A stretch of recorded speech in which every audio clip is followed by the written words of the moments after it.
Sai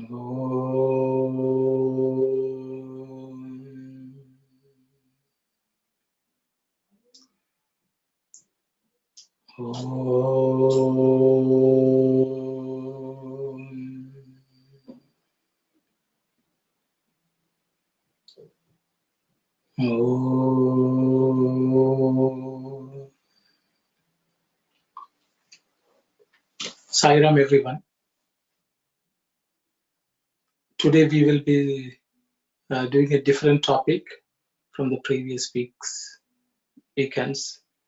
We have chosen a topic called Law of Karma. I think there were quite a few questions from various devotees about karma and the impact of it in our lives. So we have chosen a discourse of Swami where he has spoken extensively about karma, though there are many other discourses during which Swami has spoken about karma as a topic. We have chosen just one of the discourses. If there need be, if there are questions which are not answered by that discourse, we can always take up other discourses. So for the time being, we are going to study this discourse. We had sent out the materials to everyone. So I will ask Sister Kalyani to start reading, please. Sai.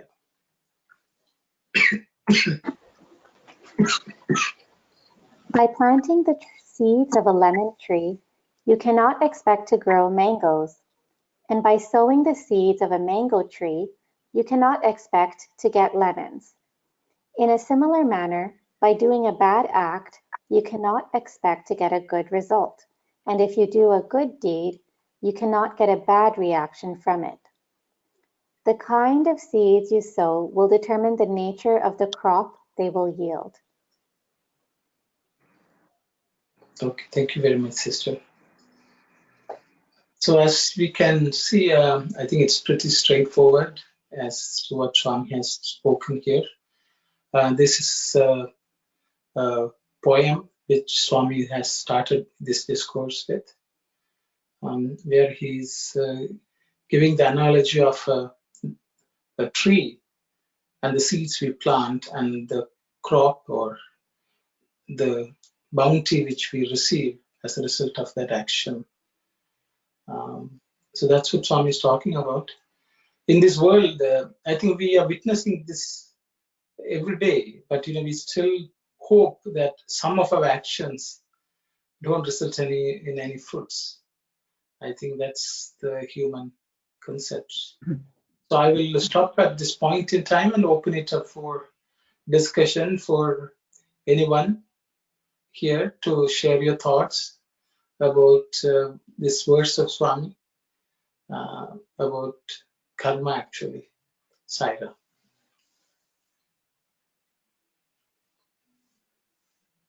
Sairam, I would like to ask, I don't know, but Swami has also said, I have read, that you have been made to believe that you had to undergo you had to face the results of karma, but it is not so. If you do a lot of good in present, they will some way or other nullify the old. And he give the example or analogy of if you put a seed and put lots of if you put a seed, it will grow, but if you put a lot of sand over it, it will die out. He has said that too, right? So it's contradictory, but I'm asking you how to interpret that. Yeah, I'll ask anyone else to comment on this, brother, and if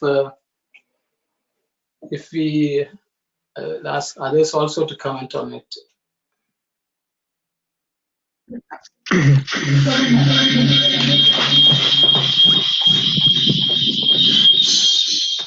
Sorry, I'm sorry about this. So basically, this poem is trying to explain like the how what goes around comes around. So you're saying So basically, we're saying that from this poem, we're saying here that by planting seeds of a lemon tree, you cannot expect to grow mangoes. Sowing the seeds of a mango tree, you can't expect to get lemons. So then, and then basically explaining. So it's basically more. It explains that what goes around comes around. Okay, thank you, Sivala. Anyone would like to comment on either the paragraph or what Brother Vimalesan has posed as a question? Sai Ram, this is Bala Aunty. Yes, I am. One time, I think it is Sundar who asked a question. Some difficulties were faced by his parents. His father was given, he met with an accident and a lot of bad things happening. So he wrote a letter to Swami and asked him why bad things happen to people who really do good things. So somehow that letter caught the attraction of Swami. And one day he was washing the utensils of, he's having dinner. After that, it was in the sink and it was being washed. So he was washing it. Somebody touched his shoulder and he turned to see Swami was there. Swami said, okay, open the tap. So the tap was open and all the other residue from the dishes all were collected in that sink. Swami said, open wide, let it go, let the good water run. And after some time, the bad water disappeared and good water came in. And he said, this is how, when you do good actions, you have your your birth in a good place with all the everything you need. But in case you perform some wrong actions and because of that you are born in a difficult situation, by doing good you can overcome what you have already done it. If you don't do, you accumulate bad actions again, you have no escape from that. But if you continue to do good, like the good water comes and washes away the dirt, it will be washed away. I think that is one of the lessons Swami gives us. But don't worry about what has happened. It will have its karma. But by doing good things over and over again, you can overcome that. I don't know whether I'm right, but this was explained by Swami to Sundarayar. Thank you, Sairam. Sairam Aunty, I just a minor clarification, I guess, on this. I think this question from Sundaraya, which you're quoting, is about him getting bad thoughts, and and how can we overcome the bad thoughts cropping up in our heart.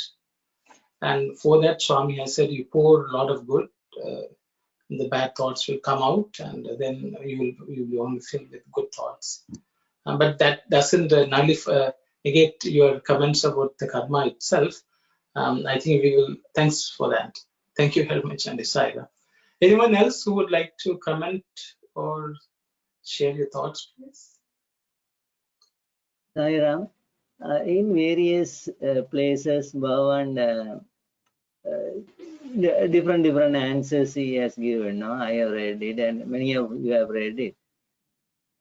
In some places, he said the entire karma can be. The God can remove the entire karma. As in one place, he said. In another place, he said, even though you undergo that problems and difficulties, but you won't feel it, like morphine injection injected into a person who is suffering from pain. So in that case, he said like that. In some other, most of the places, he said, we cannot nullify. We have to repay. We have to, if we do bad, you should suffer bad, and if you do good, you will reap good. So in three ways he has said that. So is it better somebody or you explained it what Bhagavan really meant by these words? Thank you, sir. Sairam. Sairam, as Yoda said, that Swami has said in different ways, like exactly I have read all that Shodas has said, and but this particular one, what I said, that also I have read. Swami has said, you have been made to believe that you have to face the karma, the results of the past karmas, but it's not so. If you keep doing good things, it can be changed or whatever, some that like that. And for that, he gives the analogy of you put a seed and it will grow, but if you put a lot of sand over it, keep putting lots and lots of sand over it, it will die out. So all these. So how to interpret all these and Sairam. Sairam. So I think Anna has asked the question. Okay, Sister Vasudha, you are trying to say something. Please go ahead. Oh, sorry to interrupt. I was just remembering in one of our previous discussions, you were talking about Yudhishthira and Dharmaraju, and just reminded me a story from the Bhagavatam and like from Mahabharatam, where he was a very pious man, Yudhishthira, and did all the right things, and therefore he was nicknamed Dharmaraju. But he told one lie during the war, and at the last moment, after all the war is over, Pandavas die, and he's on his way to heaven. At that time also something happened. It was not an easy path to heaven because of that one lie he said. So sometimes it feels like, oh, even if you did one bad karma, you will one day have to face the consequences of that in some form or the other. In the Western world, the word karma is used in many different ways, and unfortunately, the meaning of the word karma has been diluted and distorted. And there's a common misconception that if your positive is over negative, then in the end it will neutralize. It's like an algebra equation. You'll be left with positive. It's an optimistic way. Yes, whatever, knowingly, unknowingly, we do a lot of, there are bad words and actions, but if you believe that if you still keep doing positive and good thoughts, good word and good deed, if you hope that it will neutralize it and you'll end up with positive in the equation, then I think there's no harm in believing that hypothesis, because it will keep you motivated. However, I'm not very well read about all the interpretations by Swami, so I look forward to your opinion. Thank you. Thank you, Sister Sairam. Sairam, just to add to what Sister said, good point. When we hear karma, we always think of negative side. There's good karma and bad karma, punyam and pavam. So according to our ancestors, grandparents and parents, punya they did, we enjoy good life now. Likewise, if we do good things, we will have good life and our children will have good life. That's punya, right? So karma can be both ways. Thank you. Sairam, brother. In this paragraph, what I understand is, if you do a bad thing, you have to face the consequences, right? Like whatever you have sown, that's what you will get it. But if you do good things, that doesn't mean you do more good things and do bad things, the bad thing will go away. Still, I think good one will go into your, it will come as a good karma later, but whatever you did bad, that's you have to face the consequences. Thank you, Saira. Thank you very much, sister. So just to, I think, Sister Vasudha, sorry for some inaccuracy in what you stated about Yudhishthira. I don't think what Yudhishthira said was a lie per se, because just so that his statement is accurate, an elephant was actually had died with the name Ashwatthama. So when he made the statement, Ashwatthama has died, that elephant. But apparently, when he said the elephant, there was a lot of noise which sort of hushed up was made, so that that was not heard audibly. But I think Dharmaraja had to be convinced by Krishna that what you're saying is true. Only then he spoke. But I think he still felt it was not fair. That guilt always bothered him because of that, what he said, Dronacharya became immobile. He was sort of shocked, and that Dharmaraja felt was not fair. I think that was his misgiving. But Krishna was of the opinion that there are sometimes yukti or certain strategies have to be practiced in the war front, because Dronacharya was suffering from his attachment to his son, so that is his problem. But he was also on the same side, on the same coin, he was also fighting on the adharmic side. So certain strategies are sometimes needed for attaining victory. So I thought I would just make that statement. But you are right that it was a misgiving, but in the mind of Dharmaraja. So he apparently had an experience of hell. So that's why I've also read that. So now going back to the karma theory itself, I think all of us engage in lots of actions every day. And if we thought that the action should not result in a certain result, we will not be undertaking actions. We will not even get up from our seat, because we all believe in action and a certain type of results. We are all engaging in action. So that is a natural law which God has established in His creation, and He really doesn't have any reason to go against it. Because if God gave a blanket promise that you have done something bad, you can somehow nullify it by even good actions, people will still do some bad things, and I don't think He would encourage that. So because of that, Swami has many times said, if you have said something, you have to reap the consequences. That is the reality. But as Brother Manishan said, if you spiritually evolve, you will actually be immune. You will not be affected by the consequences the way a normal human being will be affected.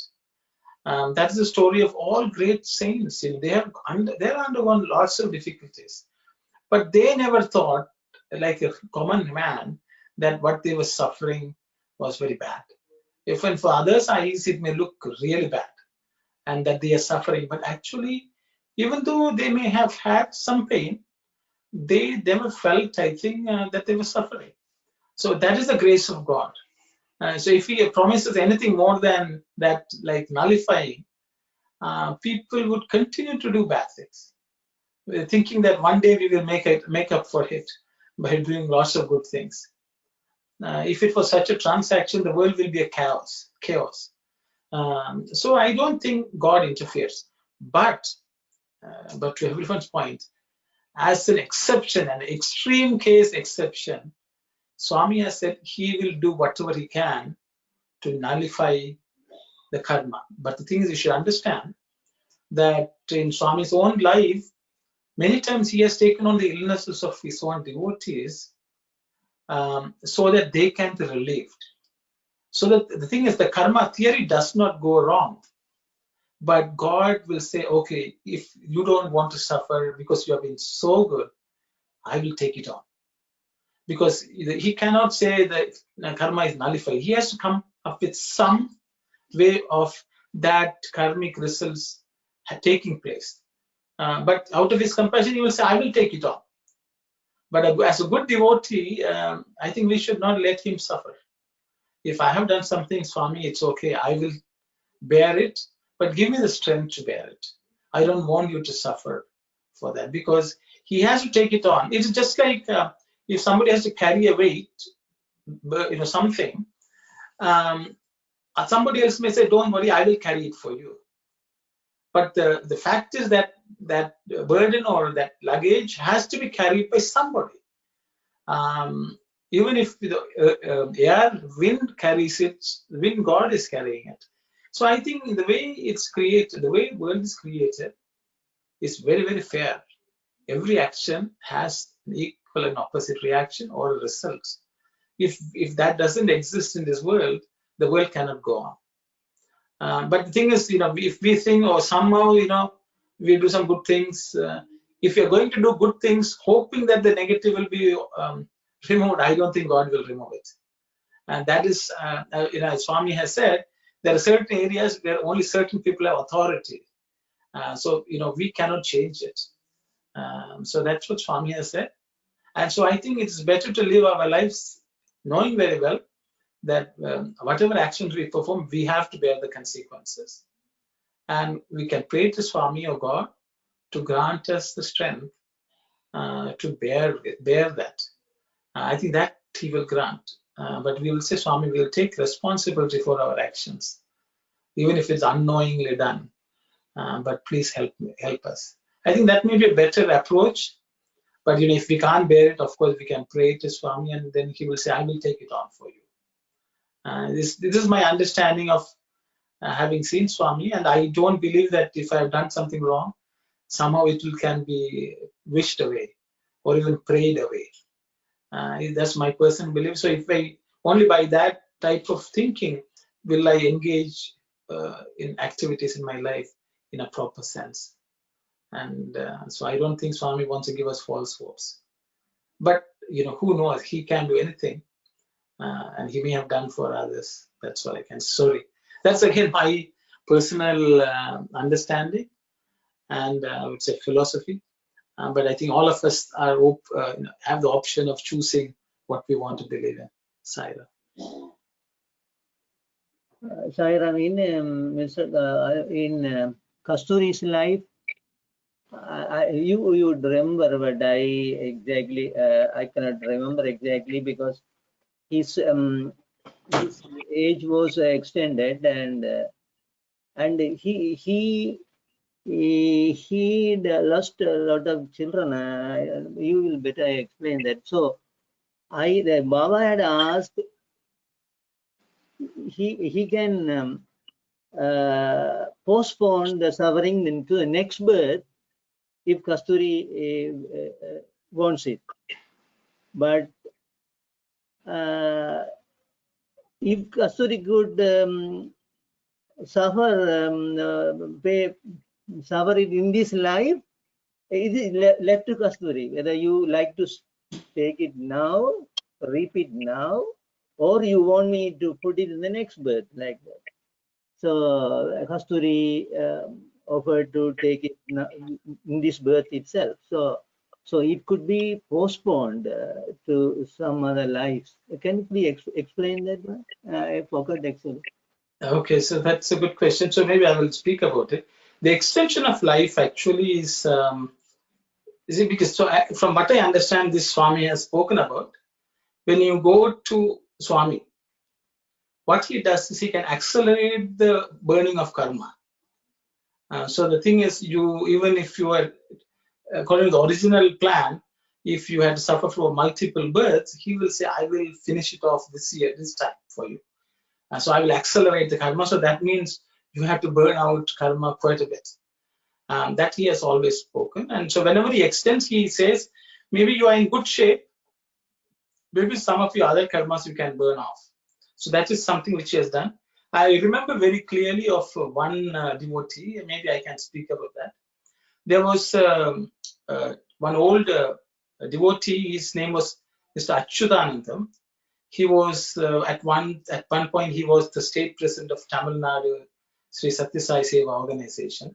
Has been a long devotee for a very long time. He had a disabled child. So the disabled son was I think he lived up to by the 40 years or 45, 50 years, I would say, maybe longer even. And Mr. Achyutanandam had lost his wife. And he was the one who was taking care of the son with some help from others also. But because of that, there were very few things he could do. It was quite limited, but still he worked headlong in Sathya Sai activities in Tamil Nadu, and anyone from Tamil Nadu will know him. So at one point, he was 80 years old, 80 plus years old, but he still was looking after his son. So he, in one interview, he spoke to Swami, and Swami told Swami, I'm so old. I have been taking care of this son. It's very, very difficult for me. So what can you solve this for me? Apparently at that time, Swami told him, Achyutanandam, see, if I solve this problem for you, you will have to continue this some other birth. But now I am here with you. So it's better you go through this and finish it off. So this is what the Swami told Mr. Achyutanandam, who had completely dedicated his life for only Swami's mission. He had worked very hard for 50, 60 years selflessly. But this was the response given by Swami to him, and I got an opportunity to hear from him directly. So the thing is, that is reality. Swami will help you. He can just move the accounts around, but he can't erase the account, But he may do it, but we really don't know what criteria he uses to do that. It's like a bank forgiving the debt. The bank can even restructure the debt for somebody. But the criteria will not be made public, because then everyone will be trying to make use of that exception. So Swami can do anything. I mean, no one can say Swami will not do anything.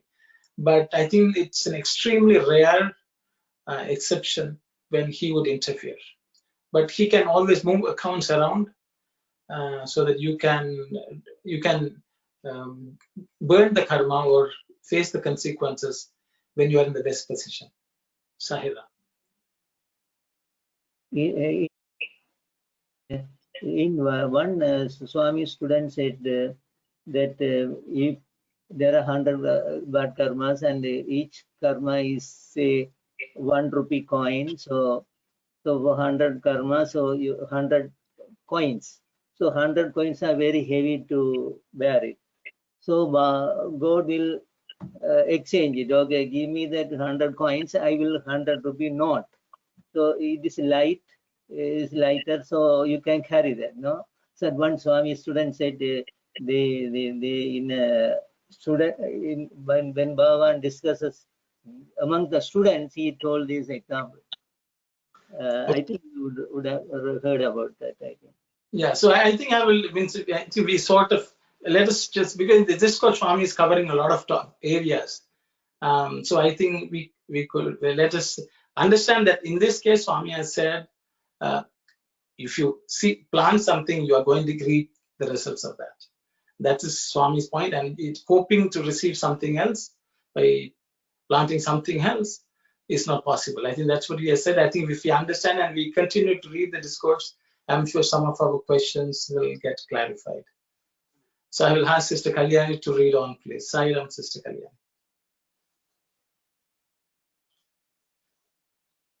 Do not simply go on imagining that you will do this or that, and that you will achieve this or that, and tire yourself out during your life. You cannot plant seeds in one place and expect the tree to come out at a different place. You cannot plant one seed and expect to get a different tree from that seed. Whatever the level of your intelligence may be, you must keep on doing work with your thoughts on the Lord. The result of all good work will only be good. Whatever work you have done in the past, Brahma will put all that, the good and the bad together, as a garland around your neck when you are born. You will be born with this garland of good and bad around your neck, and you have to suffer all the consequences thereof.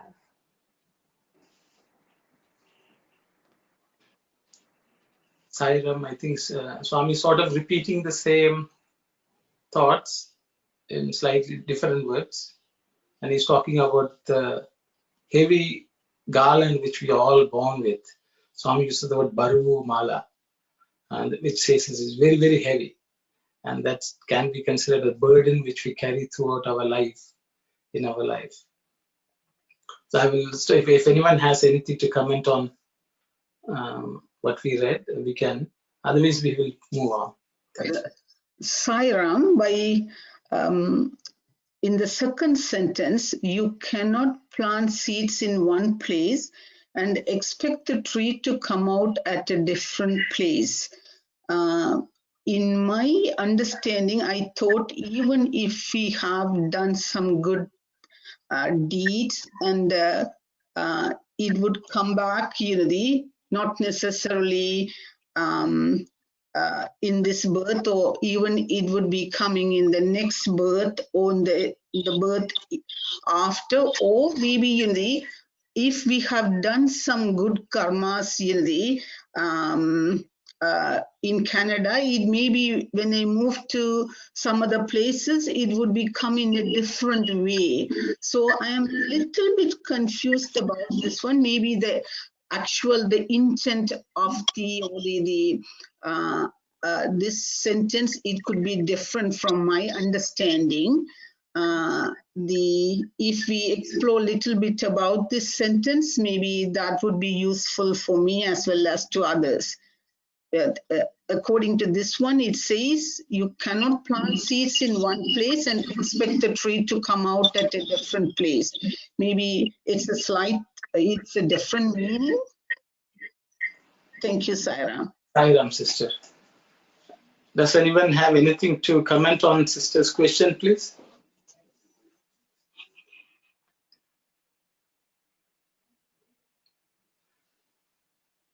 Okay, I think maybe I will comment on it. See, the thing is here, I think when you say geographical place, I think I think Swami said the place where you are planted. Swami uses this analogy in a few places. He will say, if you have lost a needle at home, and one old lady had lost it at home, but she was on the street, she was searching for the needle because there was a street light. So somebody came by and asked, what are you searching for? And that lady said, I'm searching for my needle. And then that person asked, where did you lose it? When did you lose it? And she said, no, I lost it inside the house, but I'm searching for it here. So then that person said, you should search where you lost it. So basically, if you lost it inside the house, then you should search there.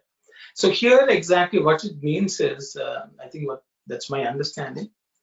So if we have done a bad deed, actually it is within our own heart. We cannot wash it away. Hope that somebody else will suffer, or we will drop it. Once every thought, every karma actually is planted in our own Chitta, as Swami said. Chitra Gupta keeps a track of all actions because we are the ones who know. Even no one else in this world knows. There are only two people know. One is God and one is ourselves. So that is where all the karma is committed. And that is where it is going to fructify. So the thing is, the suffering is also in the same heart which has committed the problem. So if we want to do something bad to somebody, the place where the crime gets committed is in our own mind, in our own heart. Where will that suffering take place? It is again the same place. So that is the place where all karmas are committed. Outside the body, we may be doing things, but the real intention is the karmic bond. And that happens within our own self, our own mind. And so even the suffering actually happens in our own mind. And that is the place all actions take place. That is my understanding. If anyone else has something to say, please do. And that mind we carry birth after birth. That comes along.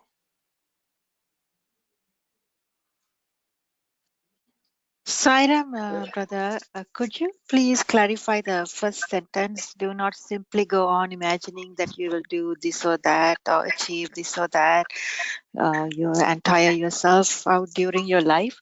Does that mean we shouldn't plan anything? We should live in the present and leave it to God? Like if a student is in university or high school, you cannot plan what you want to do in the future. If you want to buy a house or if you want to find a new job, what does that mean? Please, thank you, Saira. I think it's just what you said, I think, sister. But anyone, I don't want to, anyone else would like to comment on this, please? Okay, if no one is there, I will start speaking and people can interrupt. The thing is, all of us imagine something. We think if we do this, this will happen. I think there's a nice proverb in the English language. I think it's called "Man proposes and God disposes." We think we are achieving, but God has other plans, and I think all of us experience this. And then we frustrate ourselves, but we still don't understand, get the message that God is the one who is driving the whole thing. So to a great extent, I think Swami has given the answer to that statement further below. So he said, whatever the level of your intelligence may be, you must keep on doing work with your thoughts on the Lord. That's the answer to this question. The thing is, we should not engage in anything thinking that this is going to achieve this. Though there is a probability. See, the thing is, okay, I want a good job, I want good money, I want a good home. We think that's going to give us happiness, because sometimes we really, actually, one of the problem with human beings is they think they want happiness, but they think that it's going to come from something else. And so, for example, if I want money, so if God says, I will give you the money, but you should not spend it. Then he will say, no, if I spend it, if you can't stop me from spending. Then he will say, I will spend it and buy a car. That will give me happiness. Then he will say, okay, buy a car, no problem, don't drive it. Then he will say, no, I have to drive it. So like that, we really don't know what exactly we want at the end, which is happiness. And that the problem is, without knowing what we are going to get from where, we all just waste our life. And that's the lot of all human beings. And I think that's what Swami is referring to, because everyone thinks that they are achieving something and thinking that hopefully that achievement is going to give them happiness. And Swami says, you guys don't know what you are in for. So don't tire yourself and waste your life, is what Swami is saying. Because most of the results are not in our hands. Even if you plant the seed, will the tree grow? It's not in our hands at all. Because the sunlight, the rain, the soil, so many things which are outside of our control. And maybe some pests will come, some rabbit will come and eat off the plant which you have. So there are so many things which are not within our control. So we have come with lots of other karmic burden. So we don't know what will fructify at what point. I think that's why Swami is talking. That's my understanding. I may be wrong. I will ask others to comment on that, please, Saira.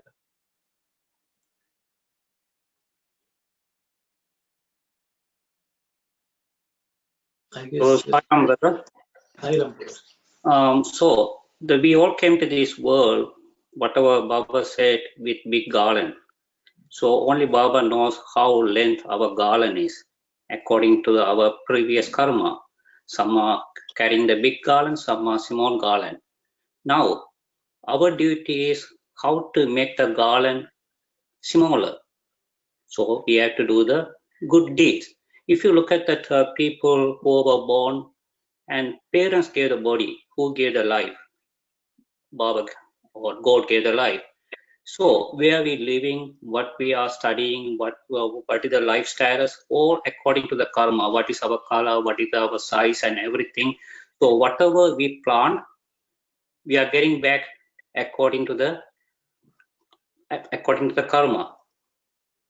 So that's what we have a sloka, tuvema mata sabita tuvema bantu sasaka tuvema Tuvema Vidya Travinam Tuvema Sarvam Mama.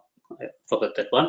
So everything God has given. So we're supposed to have the attachment only with the God. Do your duty and without attach anything. That's all. Sairam. Sairam, brother, Sairam. Sairam, in the last sentence, the garland is made out of good and the bad, both deeds. So if that is the case, why Swami said we have to suffer all the consequences, whether the good deeds, because brother Dasan also just indicated that it depends on how the length of the garland we carry in our shoulder. So there's no count for the good deeds we do,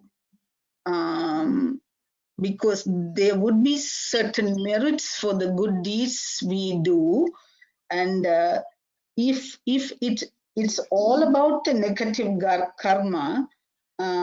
So if it never be nullified, so what would be the meaning of Saba Vimoshanam and the sometimes we do the jaka and the some other things to nullify the bad karmas and those things. So according to Swami's teaching in this one, maybe those ones are not really effective, or it wouldn't make any difference for the deeds we have done in the past or in our current birth.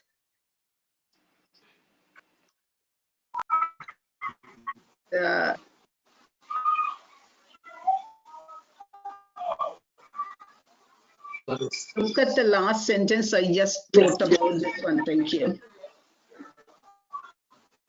Sairam, I would like to observe something here that is better. That the garland we are bringing in our neck is the result of the past karma, good and bad. So in this birth, we will have to pay for it, for the previous, or for the allotted garland. The allotted garland has certain number of good karma and certain number of bad karma that we will have to repeat. But whatever that we do currently, it is going to accumulate and give the fruit later. It could be next birth or the next birth, we don't know, or maybe the latter part of our life. So we reap our.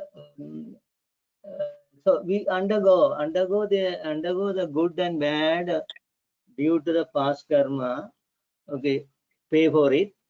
But while we go on doing, if we are wise enough, we will be doing only good things. So if we do go on do good, then latter part of the life or the next birth, it will be full of good. But even the good will not take us to the Lord actually. So if we give up the fruits to the give up the fruits of our action to God, then we will be free from even the good karma. So when we are free from good karma, then we will reach our destiny, the final destiny. So so the Sister Anandi's questions. This is something I wanted to tell for a better explanation, but others could comment on this, and Brother Arno will speak about that. But just I observe these things. Thank you, Saira. Thank you very much, brother. Sairam, I just wanted to point out these thoughts. just as Aruna said earlier, the criteria we wouldn't know. We would never know. But Swami has said, if God wills, he can eliminate any amount of karma in a trice. He has said that.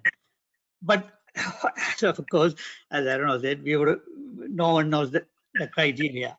That's so it won't. That's one thing I just want. The other thing is the timeline of the results for any karma. It can be instant, it can be later in life, it can be in the future births. So that also we don't know. And so many other things I think regarding the karma is mystery. But the bottom line is every action has a consequence. So it'll be we can never understand the whole thing. Right. Sairam Balanti. There Yes, was sir. a question asked from Swami.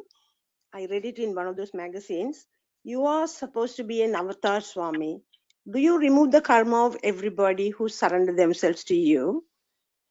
Swami says, why should I remove their karma? Why should God remove their karma? A man creates his own karma. He has to experience the consequences. That is the karmic theory. But God, if he wills, he can remove the karma if the person qualifies himself for that. In a field, Swami gives an example. A farmer drives a peg and ties a rope of 100 meters length on the cow's neck and allows it to graze. The cow can graze all around that 100 meters circle without difficulty. But the cow, being avaricious, go round and round fast and shorten the length of the rope and decreases the space for grazing. If it wants, it can pull that peg with all its might and be free to graze the whole land. Same way, if Swami wants to help you, you lose your chance by your foolishness and greed. A man can use his intelligence, service, and prayers and uproot the peg and come out of the karma and be free. You should take the efforts. God cannot help. God helps him who helps himself. I have noted down in one of the books, so that is very appropriate for this discussion.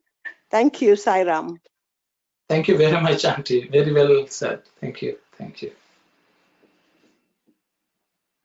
Sairam, just regarding what Auntie Anandi asked about the good and bad, and Swami saying you have to suffer the consequences. I guess one way to look at that is that everything that gives you happiness in this world is also the same thing that gives you sadness.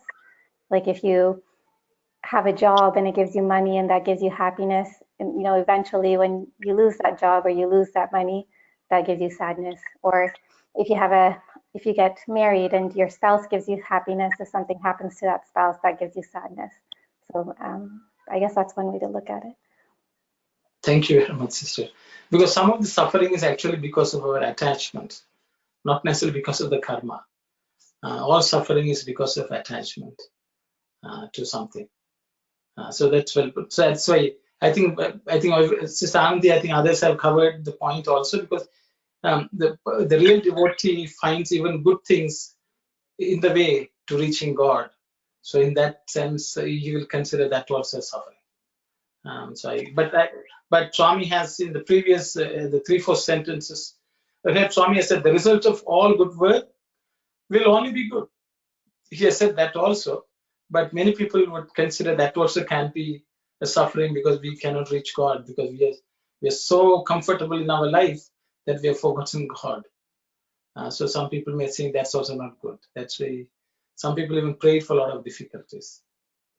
So I guess that answers, hopefully that answers at least somewhat. Thank you. And yes, please. Okay. Sister. Sairam, the garland of my what I think is, whatever the good and bads are tied into a garland, There is no offset for when you do bad things, you will offset with good one. So everything is an individual basis. You have to face the consequences. That's why it has built it as a garland. It didn't offset and made it small. Everything is individual. Thank you, Sairam. Sai Ram. So one sister has put some comment. Sai Ram, if you even do a small seva, I will use it to protect you by using that. In the case of Draupadi, apparently Krishna, before even coming to her help, was thinking back and seeing whether she has done anything good which deserves the grace from him. And he remembered a point when she had tied, torn her sari to tie and stop the bleeding of Krishna's finger at some point. So Krishna said, okay, she has done something. So he gave back lots of saris, or length of saris to protect her. So one of this, I think someone has put it down on the chat box, so I thought I would read it out. Sister Kalyan, maybe you can read on, if it's okay.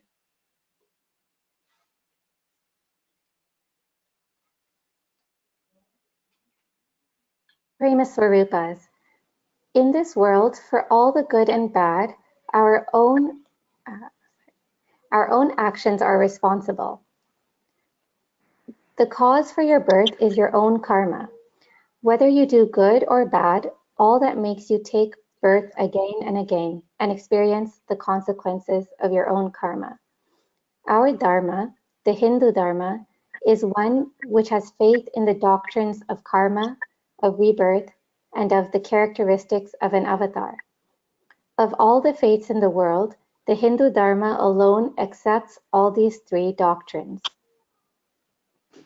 Thank you, sister. I think it's pretty clear, I guess. Anyone who would like to comment or share any thoughts you have, please go ahead. So I have a question regarding the last part. Sorry about that. So the last. So I want to ask a question, like, what's the difference though between because here the last line says of all the faiths in the world, Hindu Dharma alone accepts all these three doctrines, and then like there are other, and then like it's mentioning in the last sentence about of all the faiths in the world. What's the difference though? I don't understand your question, brother, but I will try. Swami is making a factual statement here, because none of the other faiths, many faiths, if you let's take one by one. The theory of karma, I think may be universally accepted by all religions. That is why they tell that you have to do good all the time. But I think in some religions, they say you repent for your actions and God will solve the problem. So they have a safety valve of sorts for karma. So in that sense, they may not completely agree with the karmic theory of Hinduism, where in the sense there's absolutely no escape from the consequences. That is what Hindu Dharma tells. Then the second one is rebirth. Most religions don't talk about rebirth. Christianity does not, Judaism does not, Islam does not. Buddhism and Jainism accept rebirth as a fact. That human beings can be born again as human beings or as animals, or any lower levels of existence is possible, or even at a higher level of existence is also possible as devas. So that is a concept unique only to I think Buddhism and Hinduism. Even Buddhism, if you take it, is limited in its scope of rebirth. And if you go to the last one, and of the characteristics of avatar, the concept of avatar is completely unique to Hindu Dharma, where we believe that God incarnates. None of the other religions believe in that, and that's the reality. So because of that, Swami is just pointing out that Hindu Dharma has these three principles enshrined in that dharma, which no other religion has. I hope that answers your question. It makes sense. Thanks. I think one of the reasons why people just get a bit worried about such statements is, when all religions are the same, how can a statement like this be made? I think we should properly understand what Swami means by all religions are same. Because when Swami says all religions are same, he talks about the Sanatana Dharma. The belief in God is all one. However, there are differences in the way people practice that belief, and different religions are born out of that. There's another fact which is also common for all religions, is that everyone is trying to reach God. That's also common across all religions. But the methods and some of the philosophies which underlie that is different from religion to religion. And so there are some principles which are enshrined in the Hindu Dharma, which Swami wants to highlight. If whether you are a Christian or Muslim, you also can adapt this principle for your own spiritual emancipation, because even though the spirit is the same for all religions, there may be better things which we can learn from other religions as well, and we should take them on, because otherwise we are just stifling ourselves and our own progress, is what Swami says. So if there are aspects of any particular religion which limits the growth of an individual, they can adapt or adopt principles which will take them to a higher level of consciousness. So I think that's why Swami is pointing this out. There are Christians and Muslims who have believed, even though they belong to different religions, that Swami is an incarnation of God. So they were able to come and enjoy Swami's presence and benefit a lot from that. So I just wanted to point that out, because you brought it up. Because saying that all religions are one is not a political statement. It is a statement saying the unity of, it's just like all of us are same means, doesn't mean that all of us have the same abilities, skills, and everything. Some people are good at some things and others are good at other things. That's the reality in this worldly sense. But we all are united in the divine spark which is within all of us. I think it's the same thing. So I thought I would just point that out, because that question came from Shivabala. Okay, Saira. Anyone else would like to comment, please, on this? I think people, because we can understand, because we learn about karma, we believe in the karma system, but also I have seen from some other religions, not all of them, the people who knows about this, and they see we could feel it like we did something wrong sometimes, and then we realize, oh, this is my karma because I did this and that. Some other religions and some people, they keep doing sometimes bad things because they don't understand that the karmic theory. But also some people, I noticed that they said, oh, this is karma. Whenever something happened, they said that this is karma, because those people paying attention whatever they have done in the past or whatever they're doing. But some people, even our people, some doing bad things again, because they don't believe this, they don't understand this. Because we are in the spiritual studies and we learn about this, and we knows this. That's all, Saram. Thank you, brother. Thank you, brothers. Thank you. There are 2 comments on the chat box I will read.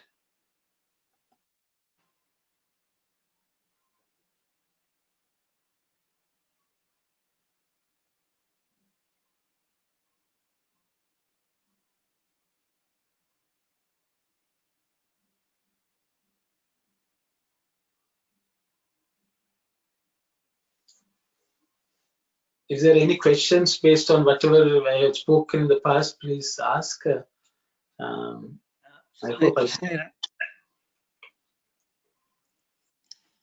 Sairam, now I just want to point out this, as you said, except the Eastern religions, Buddhism, Jainism, and Hinduism, others don't have the theory of reincarnation or rebirth. So, but in Jainism and I guess same with Buddhism, the goat concept is not there. So their theory is karma itself will go to the future births, whatever.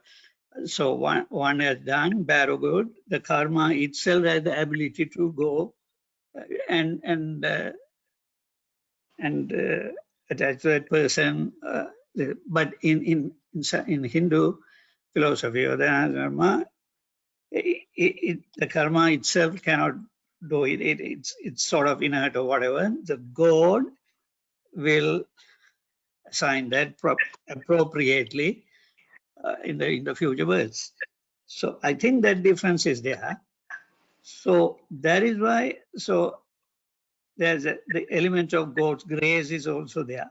So though the basic every action has consequence and has to face it even in future births, but since God is the one who has to assign that, he may have some kind of, that depending on the worthiness of the soul, there might be some. So these we don't understand, but I mean, but that could be there. Side. Side on the other side. Sairam. In our in our Hindu the dharma, we have divided into 3 types of karma. Sanchita karma. This is accumulated past action of karma, waiting to come to the for this birth is accumulated.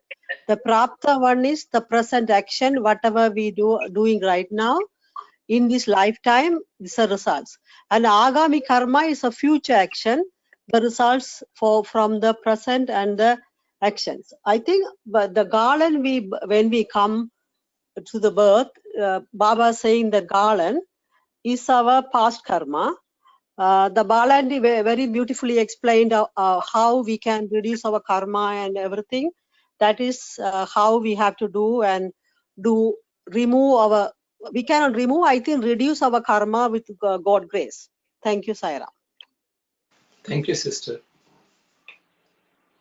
Just a bit of a clarification on that. What we are born with is called prarabdha karma. The garland which we bring with us is the prarabdha. The account balance which is in the account, karmic account, somewhere up there in the account books of Chitragupta is considered sanchita. Agami is whatever we are performing now, and the results, they will get accumulated in this life. It's all called agami. And some of the agami karmas, as Brother Vimalesan said, some of our actions in this life fructify in this life itself. But some of them will get carried forward into the sanchita account. And when we take the next birth, they will be coming again with us as prarabdha. And I think in terms of timing, Swami has talked about also. He says,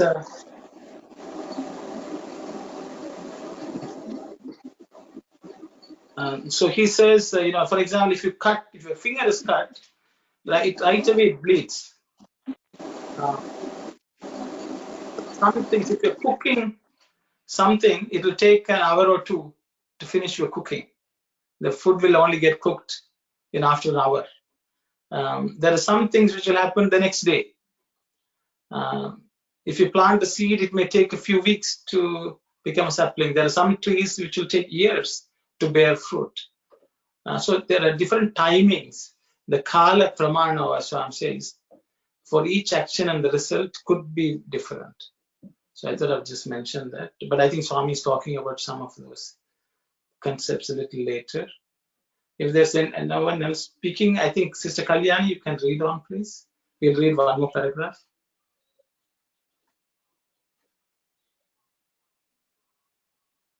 In this context of believing that one's karma is responsible for one's rebirth, you might get a doubt as to what karma God should have performed to be born as a human being.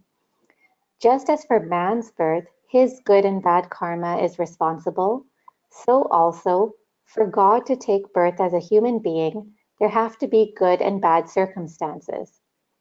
There is an important distinction that is to be noted here. If man has done good or bad, the consequences will apply only to him. The aspect of avatar is not exactly like that. The bad work done by bad people and the good work done by good people are both causes for an avatar, God coming in the human form. This will become very evident to us in the story of Narasimha avatar. The good karma of Prahlada and the bad karma of Hiranyakashipu are both responsible for Narayana appearing in the form of Narasimha. In the same manner, for every avatar, there is some reason. The Lord takes a human form for the karma done by others. He takes such a form out of his own free will. Thank you very much, sister. Sai Ram, anyone can comment on this, please? Whatever thoughts which come to you.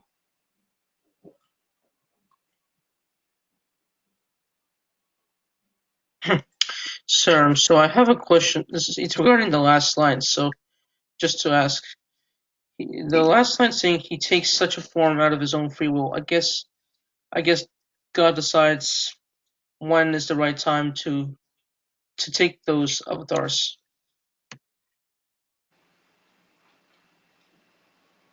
It's a question, sir. What's the question? Can you repeat? So it's based on the last lines. The last line is saying he takes such a form out of his own free will. So I guess God decides when, out of his free will, like when he would incarnate as an avatar. I guess that's what it's trying to say here. Like he takes such a form out of his own free will. I guess that means like God decides when to take the form of an avatar. Yes, brother. Sairam, but the question was really what's the meaning of free will, no? So the answer on deciding on his own time. That's one thing. And the free will here basically means that there's no bounding by karma, but our births are bound by karma, but God's births are not bound by karma. So he has free will. He could do anything, whatever that he likes, he could do. Whatever the time he wants to live, he will live. So that is a free will there. So that's what I think here the meaning is. Thank you, Sarah. Thank you very much, brother. Thank you. Anyone else would like to comment on this, please? Say anything which strikes your heart. Sairam, brother, here that God avatar is coming because of the good and bad. This is a good example. The Prahladan was chanting all the time, and his father, Hiranyakashipu, because of his wound, and he think he's the god for all three lokas, and he started to do all bad karma. So because of the son and the father, and father was giving some kind of punishment and everything all the time, then he's asking, okay, now finally he's asking where the God is. God is everywhere. Then he's hitting the floor, and God came as a not the human body or the animal body, and he's killing the Hiranyakashipu and bringing the good dharma. To introduce the good dharma, the gods comes. End of the. Okay, thank you, Saira. Thank you very much, brother. Sairam. So it is because of our good karmas that we have Swami in during our lifetime that we are able to have darshan, sparshan, and sambhashan with Swami that we enjoyed. So if we continue our good deeds or following Swami's teachings, that we may that may be a joke. We may have Prem Sai Baba during our lifetime. But Swami said, why is my lifetime is not enough? Why do you want to come back again? This is the time that you need to enjoy the present avatar. Sai Ram. Sai Ram.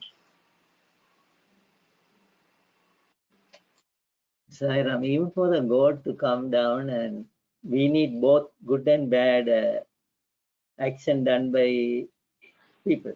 So only for good he won't come. It has to be bad also. And according to this paragraph, and Baba has said that in one person, Kali Yuga, in one person, the good and bad both are there. So he has to, not like in the previous yugas, where the one set of person has to be killed, and here in the Kali Yuga, that he has to correct, he has to be in one's mind and correct his bad actions and change him into a good person. So the because of a bad and because of a good, Baba has come down and he is correcting ourselves and blessing us and show the way to ultimate realization. And that is my observation here. Thank you, Saira. Thank you very much.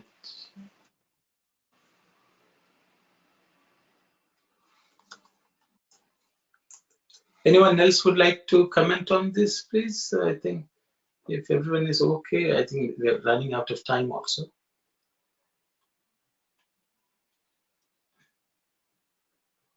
I think there's one statement which I thought we should read. If man has done good or bad, the consequences will apply only to him.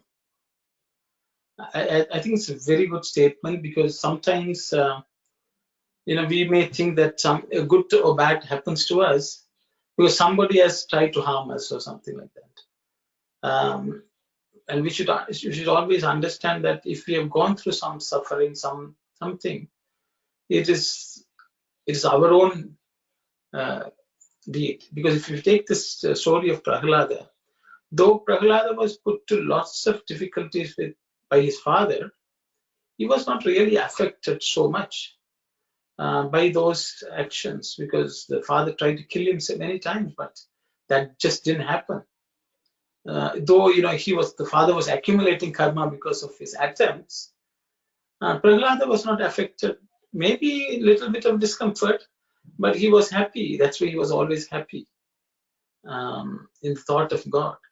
So I think that is a very good example for us to know that even if something is bad is happening to us, and if it may seem as if it's because someone else has done something with their ill intention, if we have to go through that suffering, we should take responsibility for it in terms of our own karma. I think that's the sense I'm getting from that statement of Swami. If man has done good or bad, the consequences will apply only to him. So I thought I would just sort of talk about that. Anyone else would like to say anything else about this? Because I think all of us want to know whether there's any quick solution to this karmic problem. We have come with so much karma. What is the best tactic we can use to somehow dodge the effects of karma? I think all devotees in all countries, all religions, they want to take the shortest cut. We'll take a shortcut and somehow skip all these problems. I think it is a human nature to seek some quick solution.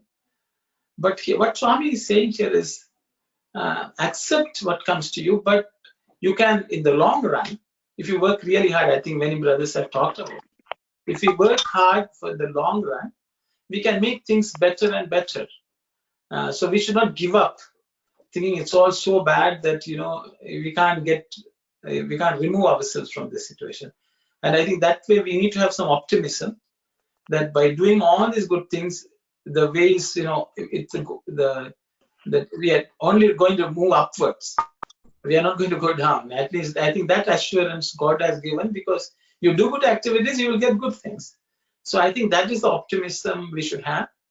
and I think God will always help us with our attempts for progress, is what I think.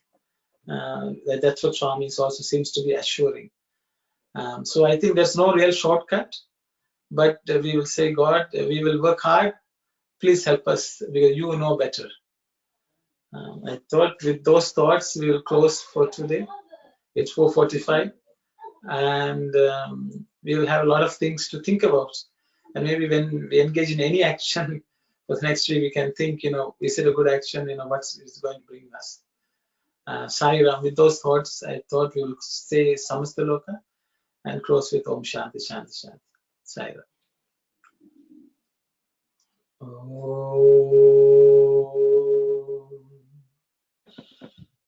Samastaloka Sukhino Bhavantu.